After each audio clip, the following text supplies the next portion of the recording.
प्रिय छात्रों, आपका अपना channel Hindi by Brijraj sir में स्वागत है। जय हिंद, जय भारत। मेरे प्रिय छात्रों, आज हम पढ़ेंगे कक्षा 12 के हिंदी गद्य खंड में संकलित पाठ राष्ट्र का स्वरूप, जो वासुदेव शरण अग्रवाल जी द्वारा रचित है। आइए हम थोड़ा वासुदेव शरण अग्रवाल जी के बारे में जानते हैं, फिर अपने पाठ राष्ट्र का स्वरूप की तरफ बढ़ेंगे। वासुदेव शरण अग्रवाल जी का जन्म 7 अगस्त सन 1904 ईस्वी में उत्तर प्रदेश मेरठ जनपद के खेड़ा गांव में हुआ था। इनके माता पिता लखनऊ में रहते थे। सन 1929 ईस्वी में लखनऊ विश्वविद्यालय से इन्होंने एमए किया। उसके बाद मथुरा के पुरातत्व संग्रहालय के अध्यक्ष पद पर रहे। सन 1941 ईस्वी में इन्होंने पीएचडी की उपाधि प्राप्त की। इन्होंने भारतीय पुरातत्व के विभाग के अध्यक्ष पद का कार्य बड़ी सफलता से किया। अग्रवाल जी ने पाली, संस्कृत, अंग्रेजी आदि भाषाओं तथा प्राचीन भारतीय संस्कृत और पुरातत्व का गहन अध्ययन किया। इनकी प्रमुख रचनाएं पृथ्वी पुत्र, भारत की एकता, कल्प वृक्ष, माता भूमि एवं वाग्धारा थी। इनकी देहावसान 27 जुलाई सन 1967 ईस्वी में हुआ। आइए अब हम लोग अपनी पाठ की तरफ बढ़ते हैं। राष्ट्र का स्वरूप। प्रस्तुत निबंध राष्ट्र का स्वरूप डॉक्टर वासुदेव शरण अग्रवाल के निबंध संग्रह पृथ्वी पुत्र से लिया गया है।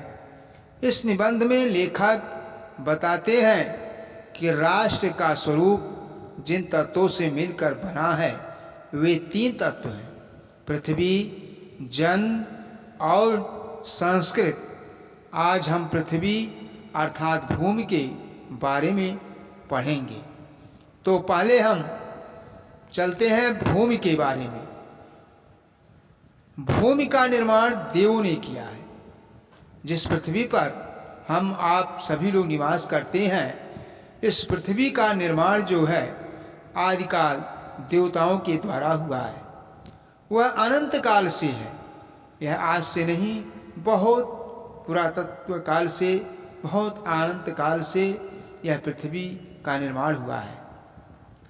उसके भौतिक रूप, सौंदर्य और समृद्धि के प्रति सचेत होना हमारा आवश्यक कर्तव्य है।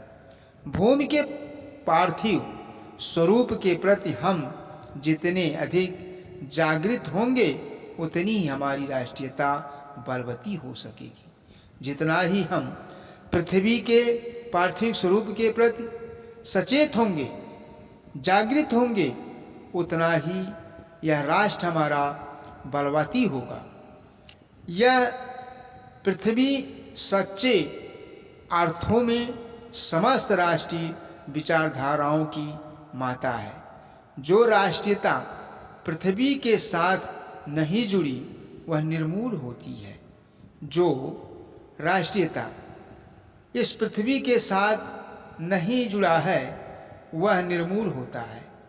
राष्ट्रीयता की जड़ें पृथ्वी में जितनी गहरी होगी उतना ही राष्ट्रीय भावों का अंकुर पल्लवित होगा। इसीलिए पृथ्वी के भौतिक स्वरूप की अधोपांत जानकारी प्राप्त करना, उसकी सुंदरता, उसकी उपयोगिता और उसकी महिमा को पहचानना आवश्यक धर्म है।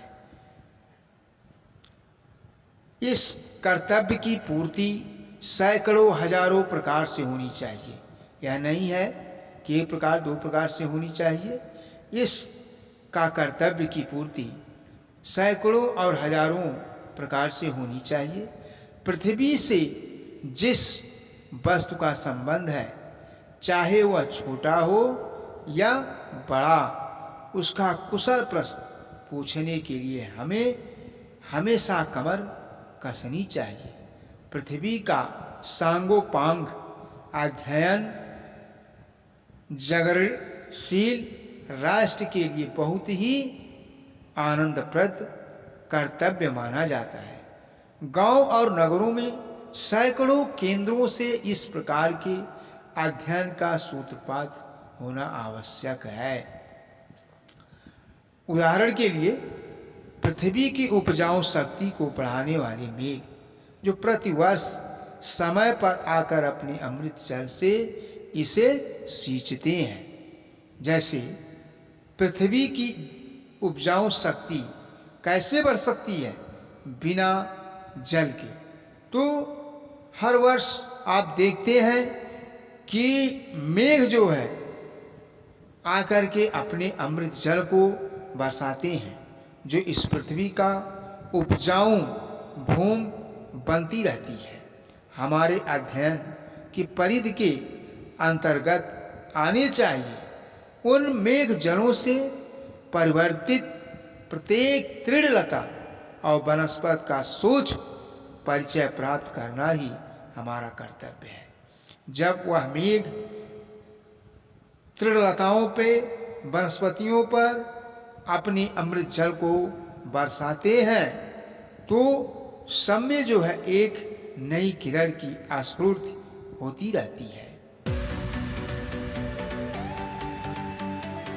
इस प्रकार जब चारों ओर से हमारे ज्ञान के कपाट खुलेंगे, तब सैकड़ों वर्षों से शून्य और अंधकार से भरे हुए जीवन के क्षेत्रों में नया उजाला दिखाई देगा। धरती माता की कोख में जो अमूल्य निधियां भरी हैं, जो इस धरती माता के अंदर अनेकों प्रकार से अमूल्य, जिसका कोई मूल्य नहीं है, अनेक सामग्रियां भरी हुई हैं, जिनके कारण वह वसुंधरा कहलाती है। वसुंधरा कहलाती है, उससे कौन परिचय न होना चाहेगा। लाखों करोड़ों वर्षों से अनेक प्रकार की धातुओं को पृथ्वी के गर्भ में पोषण मिला है।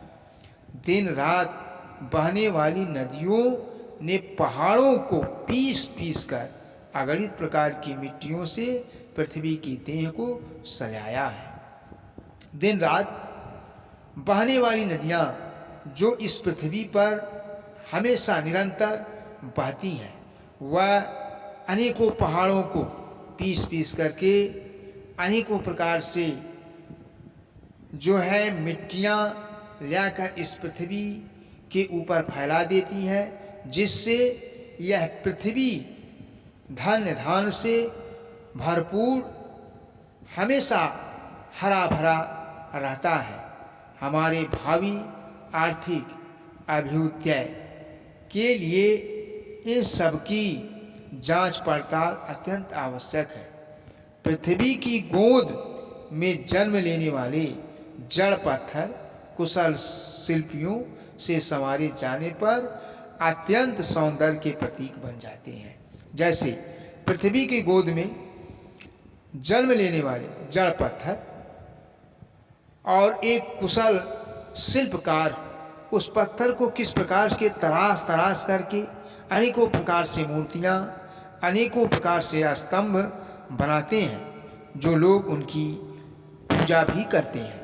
नाना भांति के अनगढ़ नग विद्ध की नदियों के प्रवाह में सूर्य की धूप से चिलकते रहते हैं। उनको जब चतुर कारीगर पहलदार कटाव पर लाते हैं, तब उनके प्रत्येक घाट से नई शोभा और सुंदरता फूट पड़ती है। वे अनमोल हो जाते हैं।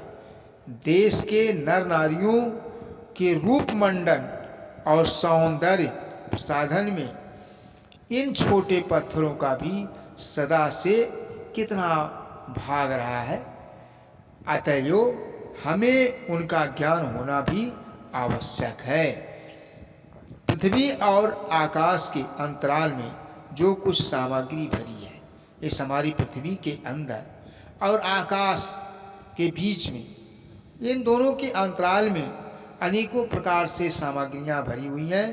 पृथ्वी के चारों ओर फैले हुए गंभीर सागर में जो जलचर, जो जल में निवास करते हैं, जलचर एवं रत्नों की राशियां भी बहुत प्रकार से विद्यमान हैं। उन सब के प्रति चेतना और स्वागत के नए भाव राष्ट्र में फैलनी चाहिए। राष्ट्र के नवयुवकों के हृदय में उन सब के प्रति जिज्ञासा की नई किरणें जब तक नहीं फूटती तब तक हम सोए हुए के समान हैं। जैसे जो सोया हुआ नवयुवक है, अगर उसके अंदर ज्ञान की ज्योत नहीं फैलती है, जानकारी नहीं प्राप्त होता है, तो वह मानो हमेशा सोया हुआ है।